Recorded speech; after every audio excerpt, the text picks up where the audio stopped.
कि अब अब्बास अंसारी का भी नंबर है। या तो उनकी घटना, उनके किसी कुकर्म में आप सम्मिलित हैं, या उन कुकर्म करने वाली ताकतों को आप ये दिशा दे रहे हैं। हमने उस दिन भी कहा, पर्दा हट गया है, सब लोग ये मान लिए हैं कि ये अन्याय की पराकाष्ठा है। कोई किसी जानवर को भी जहर दे के नहीं मारता। इनको पता नहीं कि इनके छुटुआ मवेशी गरीबों के बच्चों के मुंह के नेवाले को खा रहे हैं। लोग टूट जाते हैं एक घर बनाने में, और ये तरस नहीं खाते बस्तियां जलाने में। पूरी पूरी बस हमको पहले भी मैंने ये बात कही थी। अब मैं आज आपको पर्टिकुलर ये कहना चाहता हूं, पता नहीं किस चैनल के लिए आप आए। ये धमकी जब इलाहाबाद में माननीय अतीक अहमद पूर्व सांसद और उनके भाई अशरफ साहब की, जो न्यायिक अभिरक्षा में पुलिस कस्टडी में थे, सरेआम गोली मारी गई, उस समय भी कुछ प्रेस के लोग मेरे पास आए थे। कदाचित ये 15 तारीख की घटना है और हमको लगता है महीना यही था। उस समय भी आप ही की तरह के एक पत्रकार साहब थे, वो दिल्ली से आए थे और उन्होंने मुझसे कहा था कि अब कुछ लोग चर्चा कर रहे हैं कि अगला नंबर मुख्तार अंसारी का है। तब भी मैंने कहा था कि आप यह कह के मुझको धमकी दे रहे हैं, या तो आप किसी की योजना में सम्मिलित हैं, या किसी को ऐसी घटना करने के लिए प्रेरित कर रहे हैं। तो भागने लगे थे पत्रकार साहब, नहीं नहीं ऐसा नहीं, ऐसा नहीं। आज वही ठीक सवाल आपने किया है। खतरा, जितने लोग हैं, समाज खतरा महसूस कर रहा है इस सरकार से। पूरी केंद्र की सरकार, प्रदेश की सरकार बेनकाब हो चुकी है। अपने विरोधी राजनीतिक दलों को झूठे मुकदमे में फंसा के जेल में डाल रही है, उनकी हत्याएं करवा रही है और तमाम तरह के कुचक्र रख रही है। वो तो उनके कुकर्म हैं, लेकिन आप जैसे लोग जो उनको प्रेरित करते हैं कि अब अब्बास अंसारी का भी नंबर है, या तो उनकी घटना, उनके किसी कुकर्म में आप सम्मिलित हैं, या उन कुकर्म करने वाली ताकतों को आप ये दिशा दे रहे हैं।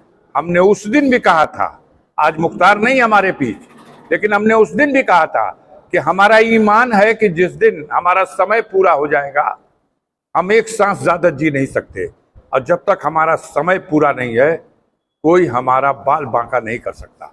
और आज फिर मैं ये बात कह रहा हूं, आप नाम चला रहे हो अब्बास का, तो अब्बास की भी जान जिस दिन उसका समय पूरा हो जाएगा, उसी दिन, उससे पहले कोई सरकार, कोई दुनिया की ताकत, कोई षड्यंत्र उसका बाल बांका नहीं कर सकता। आप ये कह करके गोदी मीडिया के लोग और सरकार के कुछ जो वाहवाही लूटने वाले लोग हैं, ये लोग जनता में एक दहशत बनाना चाहते हैं, लेकिन यही दहशत इस सरकार के पतन का कारण बनने जा रही है। पता करो, घूमो गांव में, बस्तियों में, तमाम लोगों के आंख के पे पड़ा हुआ पर्दा हट गया है। सब लोग ये मान लिए हैं कि ये अन्याय की पराकाष्ठा है। कोई किसी जानवर को भी जहर दे के नहीं मारता, और उसकी अभिरक्षा में जो व्यक्ति है और जिसके लिए कहा जा रहा है सुप्रीम कोर्ट की तरफ से कि आप इसके जीवन की सुरक्षा का दायित्व लीजिए, इसके इलाज का माकूल प्रबंध कीजिए, सर्वोच्च न्यायालय ने कहा है। सर्वोच्च न्यायालय ने शपथ पत्र दाखिल किया इस सरकार ने। अब हमारा दिन पूरा हो जाएगा, हम भी चले जाएंगे, लेकिन याद रखें कि इस तरह का कुकर्म करने वालों का भी दिन पूरा होगा और वो भी चले जाएंगे। इसमें कंस को भी यही घमंड था कि हम अपने विरोध करने वाले सारे लोगों को मार डालेंगे या बंदी बना देंगे, लेकिन कंस का भी अंत हुआ और उसकी सत्ता का भी अंत हुआ। यही होगा इन लोगों का भी। सांसद जी, कंस का नाश तो कृष्ण जी ने किया था, लेकिन इस समय आप कृष्ण किसको मानते हैं? सुना नहीं हमने, क्या कहा? कंस का नाश कृष्ण जी ने किया था, लेकिन इस वक्त आप किसको कृष्ण मानते हैं? हमने कहा कृष्ण जी नहीं, जब धरती पर अन्याय अत्याचार, अहंकार अपनी पराकाष्ठा पर पहुंच जाता है, तब वो विधाता जो इस पूरी सृष्टि का रचयिता है, तब ऐसी परिस्थितियां पैदा करता है। उस समय तो साक्षात विष्णु अवतार लेकर के भगवान कृष्ण आए थे, फिर कोई आएगा वो अंत करेगा। किसको पता था? कंस ने तो कोई बच्चा पैदा न हो, देवकी के 7 पुत्रों को, पुत्री तक को भी मार डाला, लेकिन पैदा हो गया और अंत कर दिया। इसी तरह ये लोग जो कर रहे हैं, पैदा हो जाएगा और अंत भी कर देगा जिस दिन इनका अंत लिखा होगा। भाजपा प्रत्याशी भी कह रहे हैं कि हम नंदवंश का नाश कर रहे हैं। भाजपा प्रत्याशी भी कह रहे हैं कि हम नंदवंश का नाश कर रहे हैं। वो नाश करने वाले लोग हैं। नाश, विनाश, विध्वंस, ध्वस्त, बुलडोजर से ध्वस्त, मिट्टी में मिलाना, यही जानते हैं। ये निर्माण नहीं जानते, ये जख्मों पर मलहम लगाना नहीं जानते, ये कमजोर की सहायता करना नहीं जानते, ये रोते हुए का आंसू पोंछना नहीं जानते। ये खुद विद्वान लोग हैं। इनकी डिग्रियां देखिएगा तो मैं तो अपने को बोना समझता हूं इन लोगों के सामने। दोनों महारथी जो आए हैं, मैं स्वागत कर रहा हूं इन लोगों का, इनकी डिग्रियों का, इनके ज्ञान का। भगवान इनको बुद्धि दे।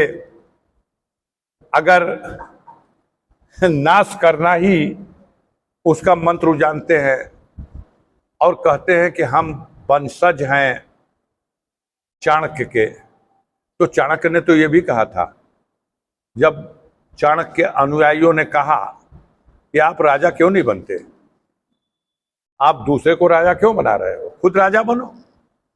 चाणक्य ने कहा था, सुनो, हम ही नहीं, दुनिया में कोई भी जिसके पास परिवार न हो उसे कभी राजा मत बनाना, क्योंकि न वो औलाद का न वो परिवार का वो दर्द नहीं जानेगा। दुर्भाग्य यह है कि जो उत्तर प्रदेश में भी है या जो दिल्ली में बैठा हुआ है, दोनों बे औलाद हैं। मालिक ने इन्हें औलाद ही नहीं दिया, इसलिए ये औलाद का दर्द नहीं जानते हैं।